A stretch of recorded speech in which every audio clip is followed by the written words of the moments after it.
Warning. This episode contains strong language, graphic depictions of violence and death that may be disturbing for some listeners. Listener discretion is advised.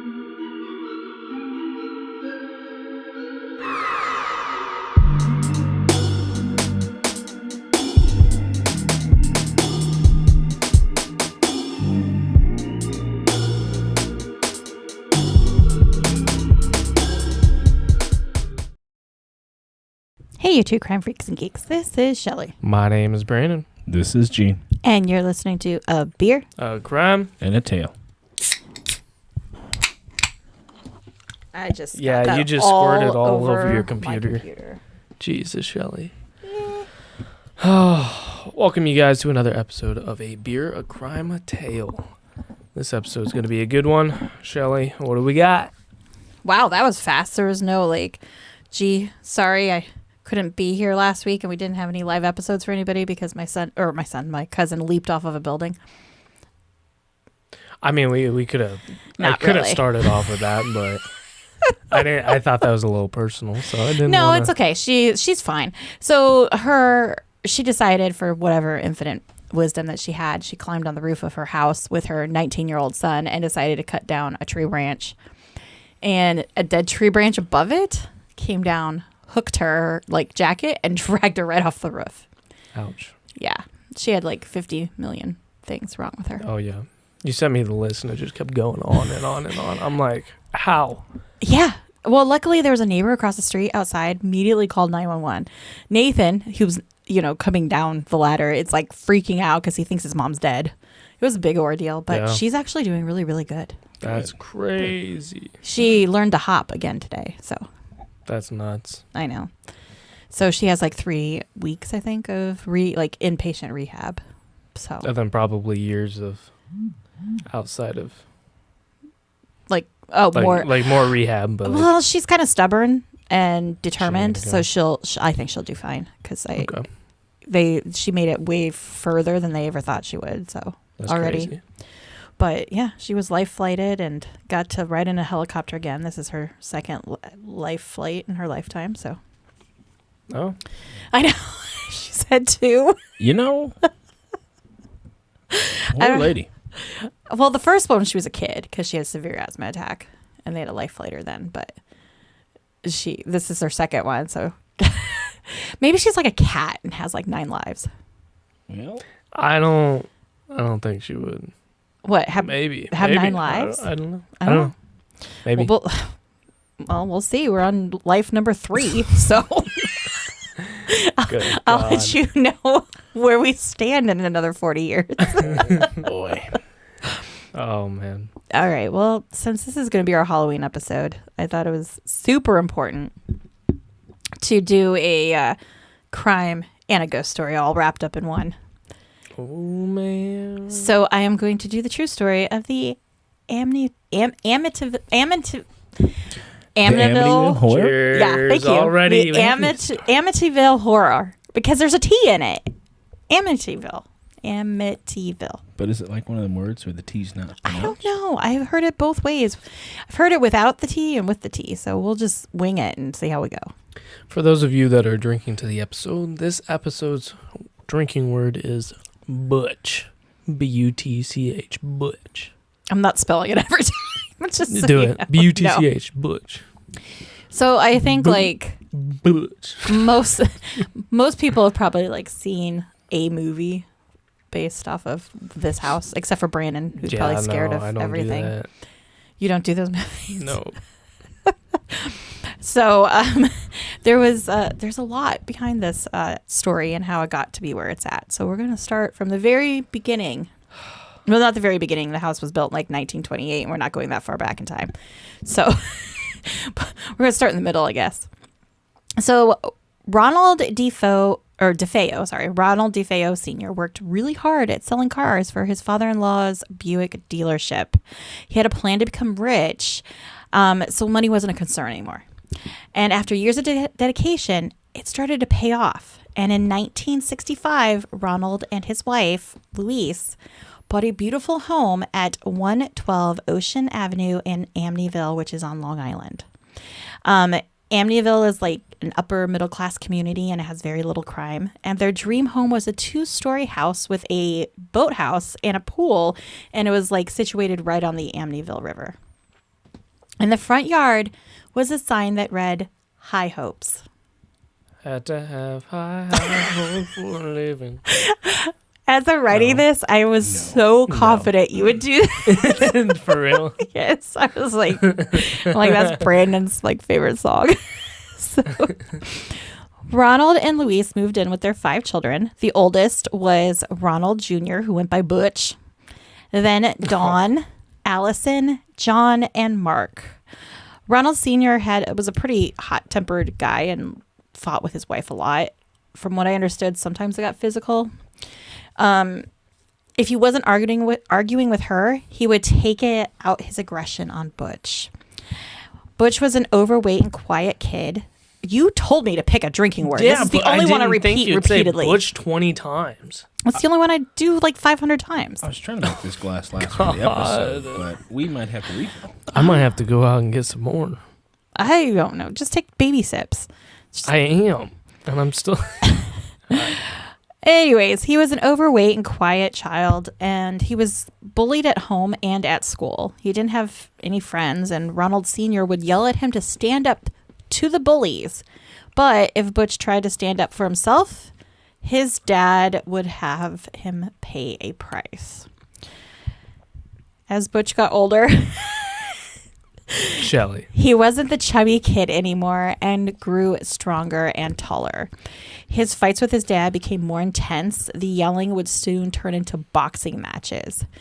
Both Ronald and Louise began to notice that Butch was displaying bouts of anger and aggression often. They decided to take him to therapy, but that didn't seem to help either because he started to become passive-aggressive to his psychologist. They didn't give an example why. They just said he was. Okay. His parents didn't know what to do with him, so in order to sedate the anger, they started to buy him expensive presents. That would do it. Yeah. I guess. I'm going to start being super angry and hopefully somebody buys me a shit ton of presents. Well, I don't think that'll work for you. No, it would. I wouldn't buy anything. Oh, thanks. When Butch was 14, they bought him a $14,000 speedboat to drive up and down the Amityville River. Damn. $14,000. He would have been 14 in 1960 something. So that's an expensive boat. That's nuts. And they gave him money whenever he asked for it. Butch began using drugs in his teenage years, and by the time he was 17, he was using serious drugs like heroin and LSD. He was kicked out of school, most likely due to his behavior, and started stealing and having violent outbursts, not just at home, but also around his friends. One incident occurred during a hunting trip, and Butch got really pissed and pointed his loaded rifle, at a friend, and this was a friend he had known for years. The boy turned completely white and ran away from the hunting party. Later that day, Butch catches up with this friend and asks him, "Hey, why did you leave the party so soon?" What? Yeah. Like he was just pass it off this is normal. It's just waving guns in people's faces. Yeah, that's basically what he said. When Butch was 18, his grandfather got him a job at the Buick dealership. And it didn't matter how long he worked, if he worked, or if he even showed up, he still got a paycheck, which he used to buy alcohol, speed, and heroin. The fighting at the DeFeo house was getting pretty bad. Butch and Ronald were getting into arguments more frequently. And one evening, an argument between Ronald and Louise had upset Butch so much that he went upstairs, got his 12-gauge shotgun from his room, loaded it, and pointed it at his father's face. Jesus. He yelled, "Leave that woman alone. I'm going to kill you, you fat fuck. This is it." Then Butch pulled the trigger, but the shotgun didn't go off. Oh, fuck. When the gun Butch got his ass beat. When the gun failed to kill Ronald, Butch didn't get his ass beat. He casually just walked out of the room like nothing happened. And like the whole evening, that was it. Like the whole evening was just like, oh, well. Dang. That's insane. Yeah. Now, Butch decided that the paycheck he was receiving from the dealership was not enough money. So he came up with a pretty stupid plan. One day, he was giving an $1,800 in cash and $20,000 in checks to deposit in the bank for the dealership. And Butch decided he would use this opportunity to stage a robbery. At the bank? No. Okay. Gas station. Nope. Oh. Here's how he did it. He convinced another employee at the dealership to be his accomplice. So the two of them took off with the deposit and didn't return for like 2 hours. When they did get back, Butch told this crazy story about being held at gunpoint and having the entire deposit stolen. So, of course, the police are called and they want to interview Butch. But he didn't like being interviewed by the police, especially when they started asking questions like, hey, what happened in those 2 hours? Like, if you were robbed, why didn't you just immediately return to the dealership or drive to the police department or something like that? Yeah. Well, Butch instead starts yelling and cussing out the officers, and then he starts banging on the hood of his grandfather's car like he's trying to make a point or be aggressive towards the officers to like convince intimidate them into believing his story. The police continue to investigate the so-called robbery and asked Butch to come down to the police station to look at mugshots. He agreed, but then he bailed on them. When Ronald found out, he got into a huge fight with Butch. He couldn't understand why Butch would not talk to the cops to find the robber. And once again, Butch screamed in his father's face, saying, "You fat prick, I'm going to kill you." Oh my God. And after that, he like took off in his car. You wanted a drinking word. For those of you that are drinking, how many of you finished your drinks already? Yeah, comment below I the don't have any time other, that you finished your drink. I didn't have any other repeat words, so this is your own fault. You wanted. Honestly, you could have chose the, and it would be less than Butch. Who drove the car away, by the way? Butch. Right, thanks. Drink. No problem. Oh my God! For those of you drinking at home, do every other Butch. On November 14th, 1974, I think at this point, I want to say he's like 23 or 24, Butch is. Everything seemed normal in the DeFeo family. They had a family dinner, which didn't involve Butch and Ronald screaming at each other. And that evening, the whole family went to bed peacefully. That is, except for Butch. He was sitting in his room loading a .35 caliber Marlin rifle. Once his family was completely asleep, he silently made his way from his bedroom to his parents' room.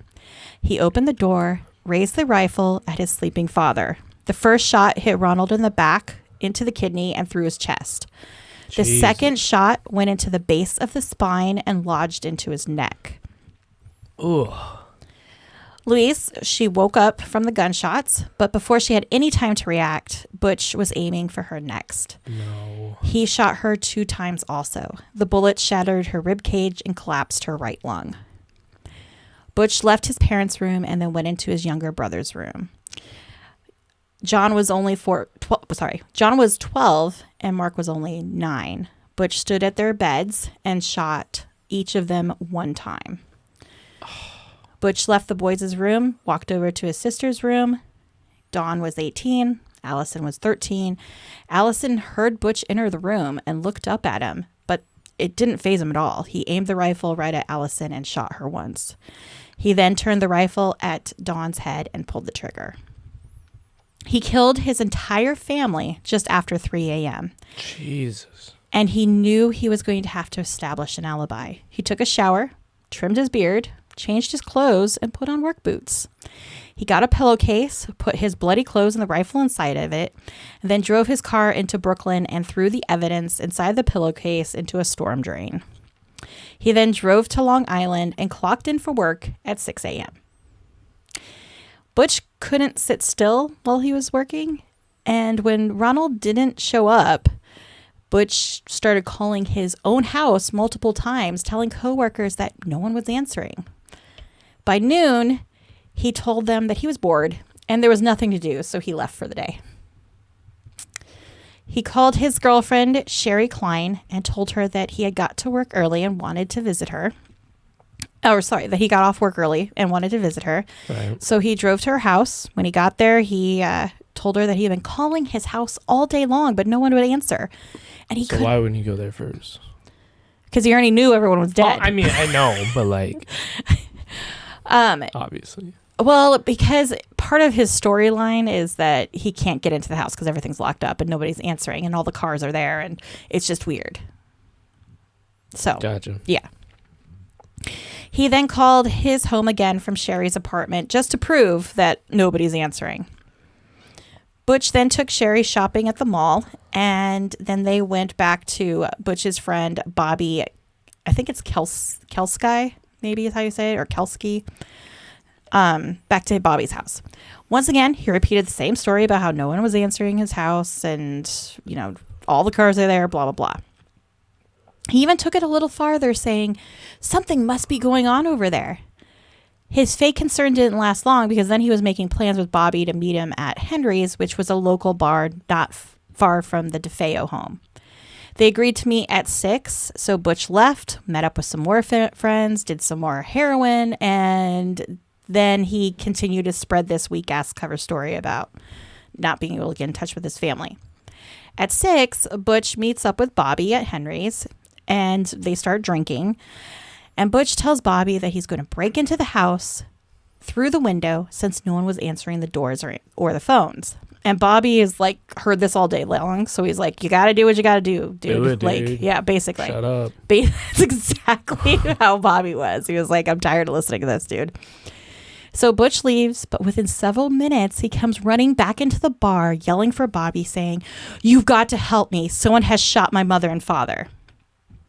At this point, the whole bar, I'm not kidding, like almost an entire group of potentially intoxicated individuals piles into Butch's car and they head to the DeFeo home. Once at the home, Bobby runs upstairs to Ronald and Luis's room, and one of the other guys, Joey, I think it's Yeswit, finds a phone in the kitchen and calls the sheriff department into probably one of the most confusing emergency calls I've ever heard in my entire life. Really? Yeah. So confusing how?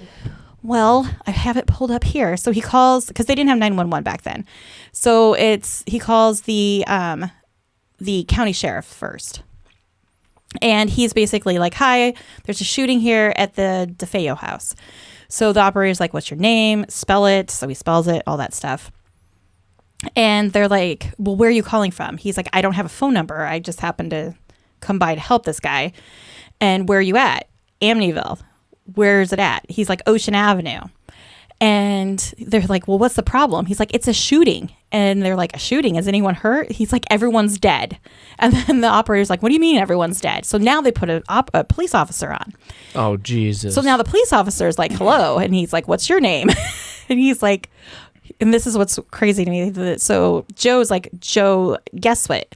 So then the officer goes, George Edwards? He's like, no, Joe, guess what? And then he's like, spell it. And then Joe's like, how many times do I have to spell it? So he spells it again. So then he tells him where he's at and what's the number in the house. So Joe leaves the phone, runs outside, looks at the number of the house, comes back, tells them what number it is, that he's in Amityville. And then he's like, do you know what's wrong? And he's like, yeah, like everybody's dead here. And they're like, how many bodies? And he says, I think there's 4, but I'm not sure. And then he's like, you stay right there. And then finally they sent police. Wow. It took that long. It was a very long call, and I'm abbreviating everything. So 911 nowadays is probably way better than it was back then. Way better. Wild. Yeah, that was. I know. Yeah, it was a lot. It's like those telemarketers, like not the telemarketers, but like if you have a problem with your like phone or something, and you call in the issue, they're like, oh, you need this department, and they'll send you to that, and then you start your spiel all over again. Mm-hmm. This is what's wrong with the product. Yep. Then they, oh yeah, you need to be in this department, so they send you over. It's like, Jesus, just somebody give me something. And then after you get transferred 4 times, the first question they ask is, did you turn it off and turn it back on? Yeah. Well, he couldn't do that with the bodies upstairs. So well, did he try? Probably not. But right. Where is the on and off switch? Junior. Oh, no. Jeez. Anyways, meanwhile, Butch is in the front yard with the rest of the drunk men from the bar, and he's crying uncontrollably. And by 7 p.m., the house is swarming with police. Detective Gasper Randazio, I'm pretty sure that's it. Or maybe it's Dazo. Doesn't matter. Sounds good. Sat Butch down at the kitchen table and asked him who he thought did this. Butch replied, Louis, I'm going to pronounce this wrong, but we're going to run with it. Fellini. Fellini was a notorious hitman for the mafia. Now, Butch claimed that Fellini held a grudge against his family for a fight that the two of them had gotten into a few years ago. Now, there was concern that Butch would still be a target, and the police felt that they needed to keep him safe. So they took Butch to the police headquarters, and once he was there, he gave them a written statement. In it, he claimed that the night before he watched TV till 2 a.m., and around 4 p.m., he saw his brother's wheelchair, which I never found out which brother had the wheelchair, but one of them has a wheelchair, by the bathroom door, and then he heard the toilet flush. He said he still couldn't sleep and decided to go to work early. He told them that he had tried to call all day long to get in contact with his family, but couldn't. And then he gave the whole spiel about all the people he was with and all the people that saw him call and all that nonsense. During the questioning, Butch explains that Fellini lived with their family. While living with their family, Butch and Ronald had created a hidden space in the basement to store Ronald's gems and cash. I have no idea where Ronald's getting gems and cash. And once I learned a little bit more of the layout, I think it's what they call the Red Room, which was actually just this little room underneath the staircase that the kids stored their toys in. But interesting. I know. The argument that ended the friendship stemmed from some shitty car work that Ronald's dealership had done on Fellini's car. Butch also admitted to the police that he was an occasional heroin user. He also told them that about an insurance fraud scheme that Ronald had asked Butch to do. He had Butch set fire to one of their boats in order to collect the insurance money. So he was just confessing everything. Damn. Everything he possibly all on the table. He's just throwing it all out there. Whatever gets me away from their radar. Basically, yeah. At the same time, police were also interviewing Bobby.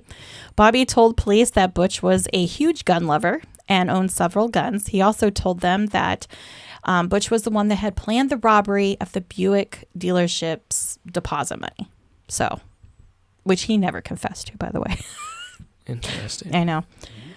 Now, while these interviews were happening, the police were at the DeFeo home looking for evidence. On a hunch, one of the detectives grabs the 22 and 35 caliber boxes of ammo for the Marlin rifle out of Butch's room. It was sitting literally on the dresser right by the door. He was just well, this is convenient. He just takes it just in case. Right away, the detectives were not buying Butch's story. The entire family was found face down in their pajamas in bed. Now, Butch's story was implying that the murders would have happened after he left for work, either early in the morning or in the afternoon. So they're saying they're still in their pajamas, it's quote unquote, early. sleeping. Yeah, there's no way that they more than likely would have been up and moving around at that point. Yeah. The next morning, 2 more detectives came in to question Butch, and this time they were not going to fuck around with his bullshit lies. They told Butch that his family was shot with a 35 caliber Marlin, which was the same bullets they had found in his bedroom. Now he changed his story. He told the detectives that Fellini broke into his home around 3:30 a.m. Fellini and some other guy who just don't know anything about this other guy, and they tried to ask him about the other guy, and he was just it's another guy, held a revolver to Butch's head as they dragged him from room to room so he could watch his family be murdered. Once again, the detectives were not really buying this version either. That fucking sucks, because now he can't go back. Right. To his first story. So one of the detectives, Detective Rafferty, basically asked him, he's like, "It didn't happen that way, did it?" And Butch replies, "Give me a minute." Butch They were never there, were they? Fellini and the other guy were never there. No, Butch finally confessed. It all started so fast. Once I started, I just couldn't stop. It went so fast. Oh my God. And that was his confession. Wow. Yeah. Wow. So Butch was arrested for the mass murder of his family. His trial was on October 14th, 1975, which I think is like 11 months later. The defense team tried the defense that Butch was legally insane at the time of the murders. And their best witness was Butch himself. Jesus. I mean, honestly, I think they tried to pull in like quote unquote experts, like people that claimed he had, mental health issues and things like that. But let me give you some Butch quotes. So This ought to be good. his defense attorney calls him to the stands, shows him a picture of his mother after she had been shot, laying in bed. So it's like the evidence photo. And he asks Butch, and he calls him Ronnie. I think that's another name he went by. Ronnie, that's your mother, isn't it? No, sir. Butch responded, I told you before, and I'll say it again. I've never saw this person before in my life. I don't know who this person is. What? Yeah. The attorney then shows Butch a photo of his father's body and asks, Butch, did you kill your father? He replies, did I kill him? I killed them all. Yes, sir, I killed them all in self-defense. He then asks Butch... Even the 9-year-old? Yeah, self-defense. Come on, man. I agree with you. So he asks Butch, basically, why would you do such a thing? Which he replies, as far as I'm concerned, if I didn't kill my family, they were going to kill me. And as far as I'm concerned, what I did was self-defense, and there was nothing wrong with it. When I got a gun in my hand, there's no doubt in my mind who I am. I am God. So, yeah. He's got a big chip on his shoulder. Something like that, His yeah. head's too big. This testimony didn't faze the prosecution, who came at Butch pretty hard. They wanted to make Butch so mad that the jury could see him go in outrage mode. He asked Butch if it felt good to kill his parents, which he replied it felt very good to kill them. The jury wasn't so sure if Butch was sane at the time of the murders, so he was convicted of 6 accounts of second-degree murder and sentenced to 25 years to life in prison. But the story doesn't end here. Over the years, Butch has changed his story about what happened that night multiple times in order to appeal his case. One of his stories was that after a fight that his parents had, Dawn and Butch planned on murdering their parents together. Dawn was the one who went down the hall with the rifle and killed their parents. But then she took it too far and killed their siblings. Butch was enraged and killed Dawn after finding out that she had murdered the siblings. So he got charges taken off. Let me guess. No. The reason that they tried to use this was because they found gunshot residue on her nightgown. So they said the only way that could have happened would be if she had shot a gun. I don't believe that. I think he was so close. Yeah, was so close. That's just my opinion. But another story that Butch told was that the house was possessed by a demon. On the night of the murder, he said that he heard voices of his family members plotting to kill him. Then a hooded female with black hands gave him a rifle, and told him he had to kill his family. Butch was then forced to take the rifle and kill everyone in his home.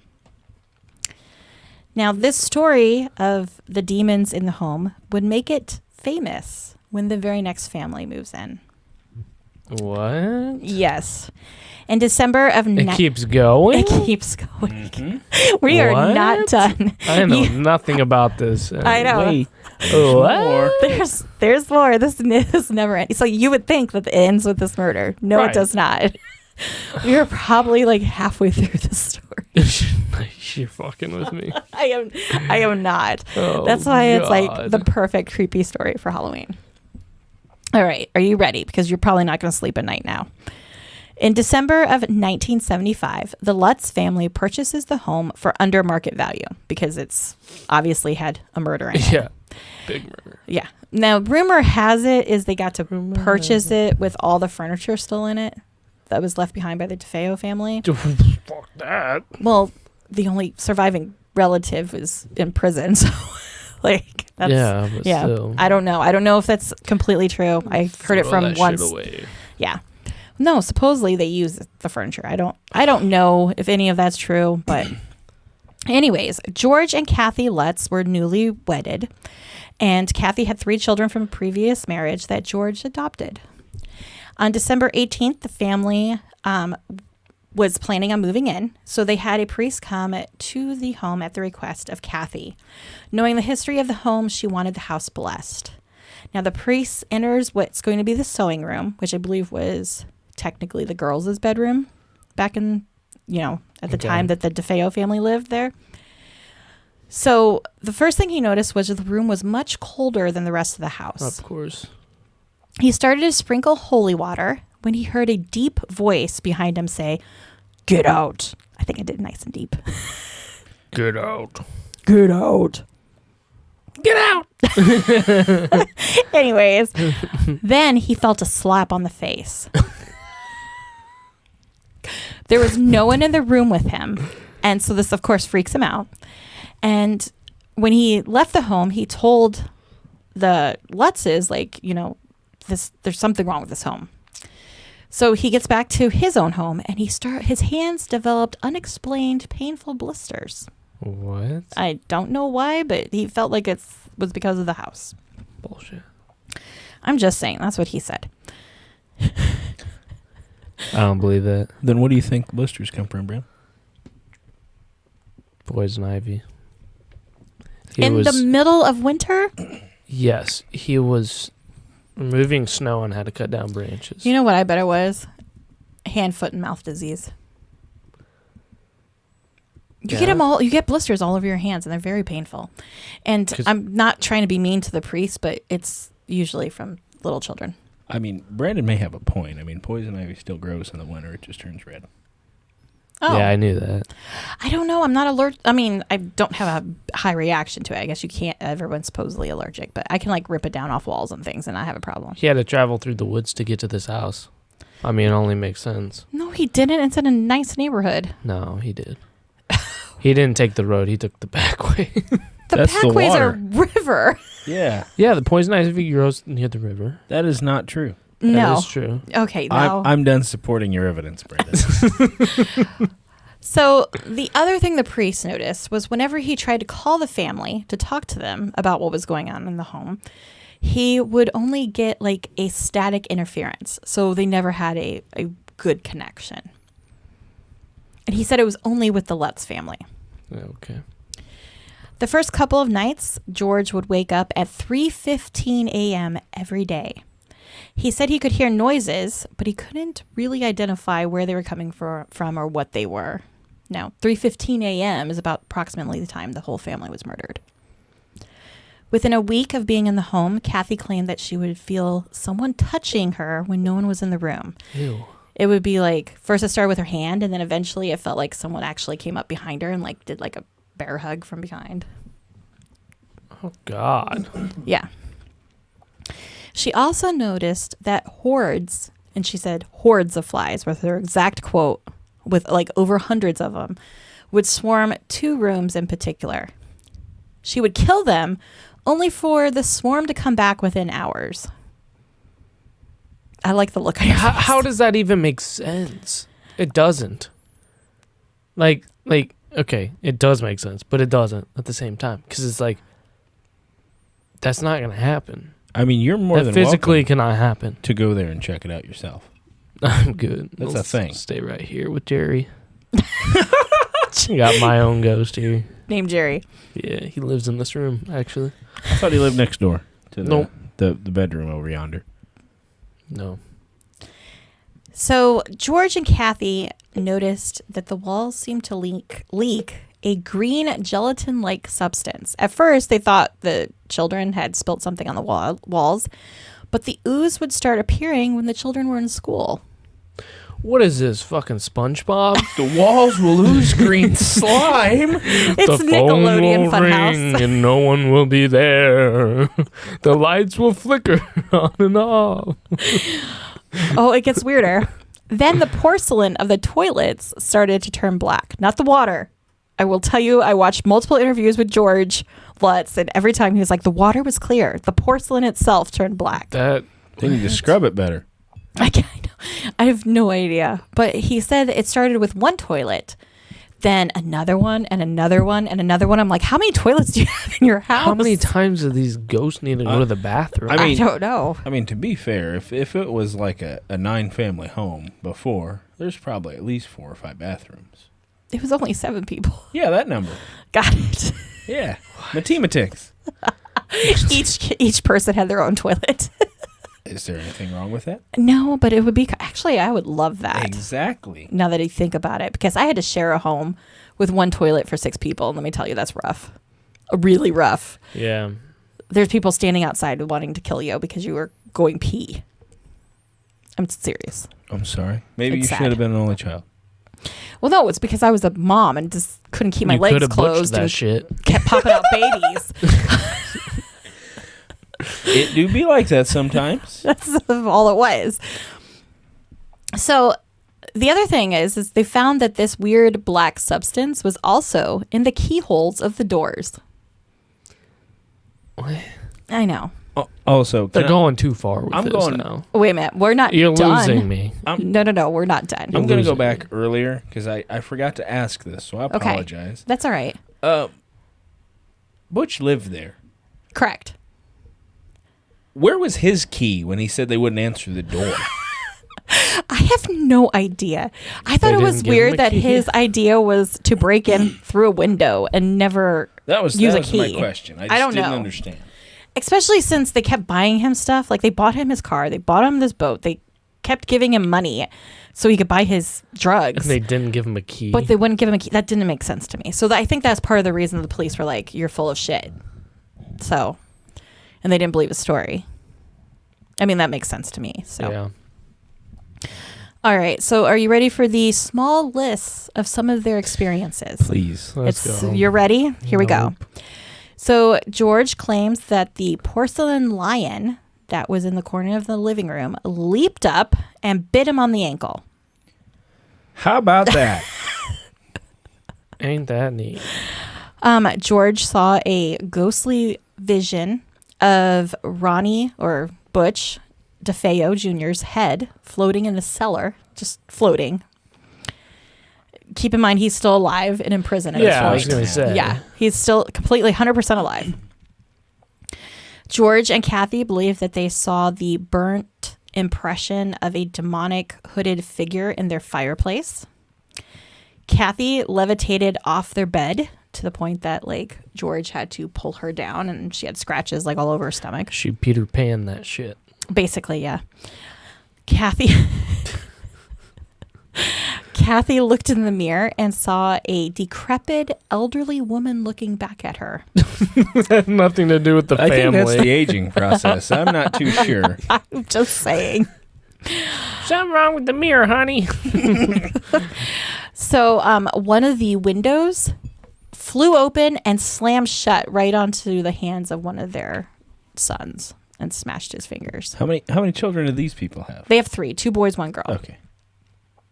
George and Kathy looked out the living room window and saw, hang on, I'm going to try not to laugh, a floating pig with glowing red eyes. When pigs fly, huh? Basically, yes. Now, what's interesting about this pig, it was supposedly the like imaginary friend of their daughter. Yeah. What? You know that Yeah. kind of increases the believability when your child's like, I have an imaginary friend, and they describe it. Yes. Okay, that's fine. And then you see it. It's It's like a flying pig. It's a flying pig, yeah. maybe they're not wrong. It's Frank. It's not Frank. I forgot what the pig's name was. Even though I like listened Gustavo. to Gustavo. Gustavo. Wow. Yeah. On January 14th, 1976, after only 28 days, the Lutz family fled from the house in the early morning hours. They don't really talk about it too much. I briefly watched something where George was talking about how there was this giant storm going on, but it only was over their house the night they left. No. That'll send you home. Yeah. Jody was the pig's name. Thank you. Yes, it was Jody the pig. Jody. So they saw Jody the floating pig outside their living room window. So they move in with Kathy's mother, but George wasn't finished with the house. He decides that he wants to have the house investigated. First, he reaches out to Stephen Kaplan, who was a parapsychologist. Dr. Kaplan said he would investigate the claims, but if the Lutzes were lying, he would expose them. So George decides he's not going to go with Kaplan. Instead, he reaches out to Butch's defense attorney, claiming that he did this because obviously Butch had been possessed by the demons in the house. See, I don't know why. If you've seen all of that stuff and you were for sure and you weren't worried about it, why you wouldn't go with the first gentleman. Yeah. Because, okay, expose me if I'm wrong. Come see for yourself. Come see my flying this pig. Nightmare. Come see my flying pig, my oozing walls, and my black toilets. And my jumping lion. Like the whole jury has to stay in the house for the night. The jury? Like the 12 like people? in the court. Oh, Yeah. I see what you're saying. Like in the court system. Like if the defense attorney could he's pull like, that off. Yeah, he's like, I want you guys to stay in the house, and then you come back and tell me if I'm right or wrong. Oh. And then they have to go stay the night. Yeah, but they don't do that. No. Instead, Kathy and George meet up with the attorney and over several bottles of wine start planning movie and book deals. The Lutzes broke off the contract with the attorney when he wrote in it that Butch would get 5% of all profits. Wow. So then they were like, nah, Butch gets nothing. No. Why would he? I mean, He fucking murdered a family. That's his family. That's exactly what George Letts said. He was like, no, you're not profiting off of a murder. Pretty soon, which is ironic because it kind of sounds like they are. Anyways, pretty soon a local news channel picked up all this information about the haunting of the Lutz family. And the news channel reached out to Ed and Lorraine Warren to investigate the home. I don't know if you remember who the Warren. Yes. Yeah. Okay. Yes, I do. George agreed to meet with the news reporters and the Warrens, and he led them to the house, unlocked the door, but he refused to go in and participate in the investigation. Like he was like, "You're on your own." So the very first thing that happened in the home was that the cameraman experienced chest pains on the second floor landing. What? Yeah. Then, when the Warrens, I know, they decided to bring in a group of psychics to the house for this, news reporting investigation thing. And they decided to hold a seance with all these psychics. Now, Fuck. yeah. No? Now, during this seance, each psychic had all kinds of experiences. Here's some of the different, each had multiple spirits. So you ready for all these spirits that they claim happened? Yes. One spirit was of a teenage boy who did something very, very bad. Ooh. Yeah. One was of a young girl who wouldn't stop crying. So one of the psychics was like, I'm going to lead you to the light. So they think they got rid of that one. The cameraman's flashlight. At one point, one of the psychics said that they were surrounded by hooded white figures. That's clan. Yep. And Wait. Hold up. basically, I mean, you're not wrong. Like when she ethnicity was described he? it, the entire she described it kind of like the entire clan was surrounding her. It's kind of bizarre. And then another was of just an evil spirit, and they decided to throw holy water at it and banish it, and they heard sizzling. Yep. But did that work? Well, after the seance, Ed Warren led the group through the home with his cross. And as he was leading them, he stopped and appeared like he was being pushed by wind or some other force. The news reporter that was there the entire time claimed that she felt absolutely nothing during any of these visits. So she's just watching all this chaos, and she's like, I don't get it. That would be me. Yeah. I mean, I wouldn't step foot in the house, but If I had to, I'd be like, you guys are a joke, and I would just do my job because I'm getting paid to be here. So there was nothing that would make you go there? No. Oh. Are you sure about that? Why? Don't worry, I just answer the questions. No, I would not like to go there. All right, Okay. carry on.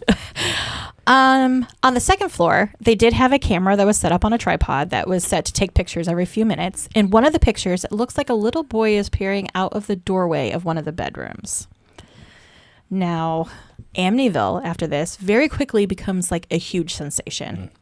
In 1977, another group of psychics goes into the home, and this psychic claims that the home was built on an Indian burial ground and that the chief was very mad and will be getting revenge through death.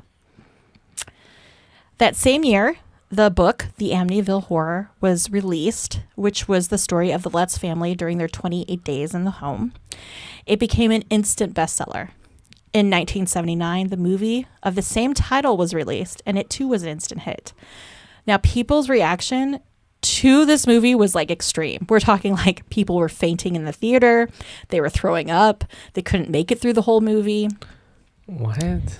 Then people were coming to the house in hordes. We're talking like from overseas, and they were like ripping off the siding and taking it home as souvenirs. Like it was insane. Damn. The reaction to from the public was just nuts. Damn. Yeah. So over the years, a lot of the Lutz's claims were debunked. The floating pig turned out to actually be a neighborhood fat cat that liked to hang out in trees.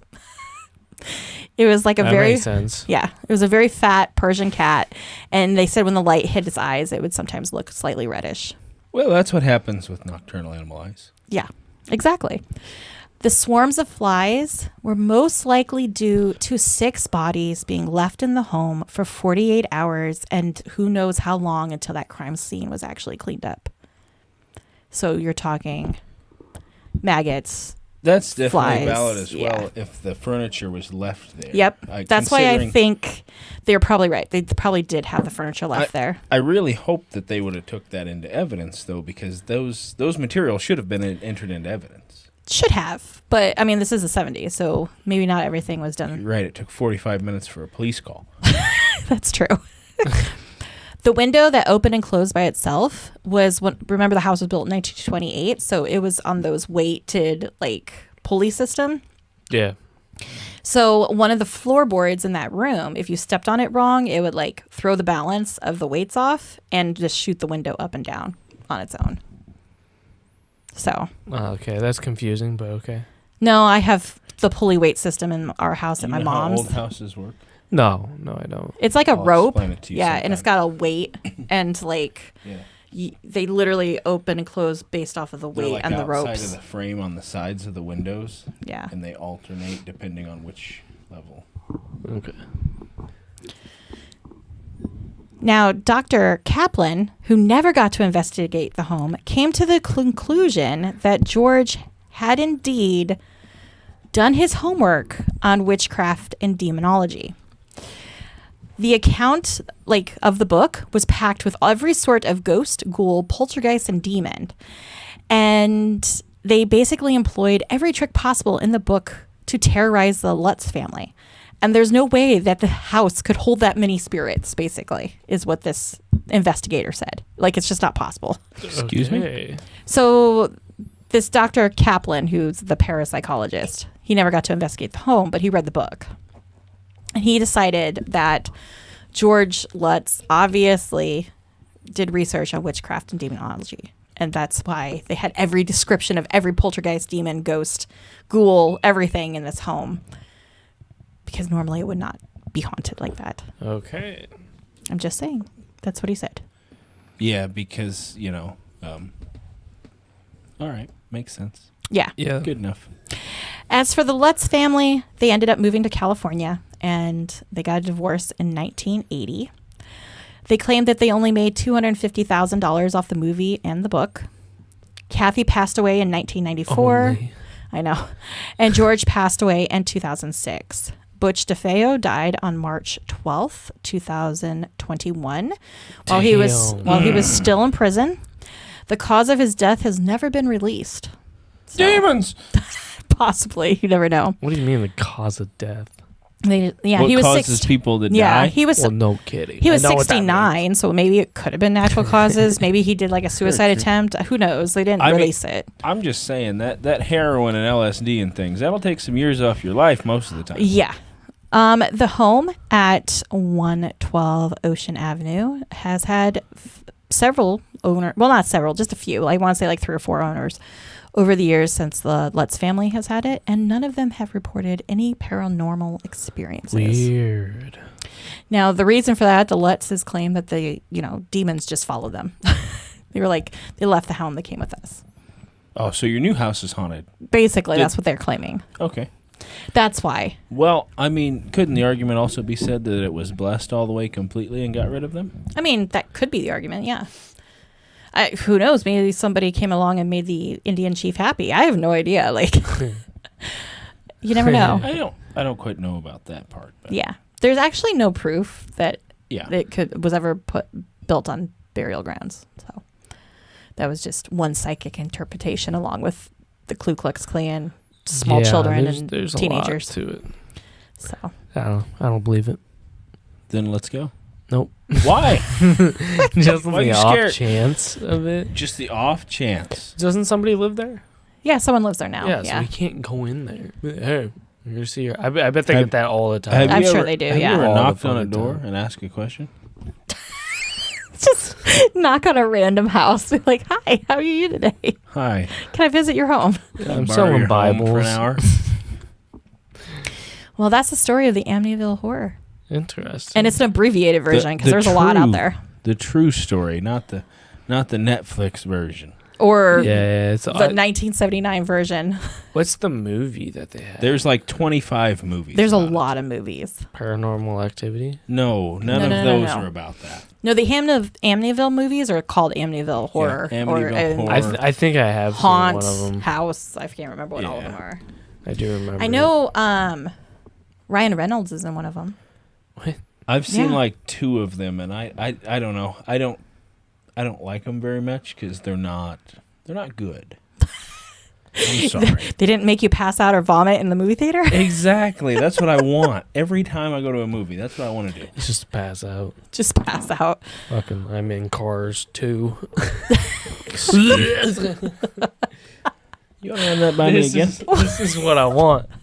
This is what I need. All right. Oh man, yeah, that was interesting. Let us know what you guys thought of it. If you think Do you think it's fake haunted? or not? I think it's fake. I believe in it. kind of think it's a little bit fake too. I think. I mean, with people being murdered somewhere, there's arguments to be said that there's types of hauntings and things Yeah, like that. I would agree with But that. as far as blessings and things, that can solve the problems. But nobody knows. Also, there's the other residents that have lived there that have said they've never had a haunting. Right. They never had and ooze that's coming out of their been, walls. years. And black toilets. And Well, yeah, I mean, since 75. Yeah. Yeah. So it's like, obviously, it's not true. But I'm kind of one of those people that deny it because deep down I do know it's true and it's happening to me. Yeah, because I know you're living with Jerry down here in your basement. Yeah, me and Jerry. Maybe Every night we have a lot of fun. Maybe you should move. I don't Maybe Jerry. think it's moving. You don't think Jerry's. Oh, Jerry you will think just he- stay No, here. he's He- cool. He's cool. Comes to chill with you, or He's cool. Yeah, Okay. we play Xbox together. Watch movies. I mean, at least you have one person to play with you. See that Pizza Pizzazz over there? We Yeah. shared a pizza the other day. Wow, I'm Yeah. really excited use for that you. He whole wasn't bottle of hungry, hot so he sauce? didn't eat anything. So wait a minute, what does he do? Sits on the bed while you're asleep. That's it? Yeah, no. So, to kind of give a backstory. So, in this specific room, I had futons and stuff from earlier versions of the podcast. And my cousin stayed over, and she laid down in one of the futons, and she went to bed, lights off, everything. She said that she woke up, and in the corner of the room was like a black figure. Mm-hmm. And she freaked out, threw the blanket over by it. She thought like I was standing in the corner or something. Okay.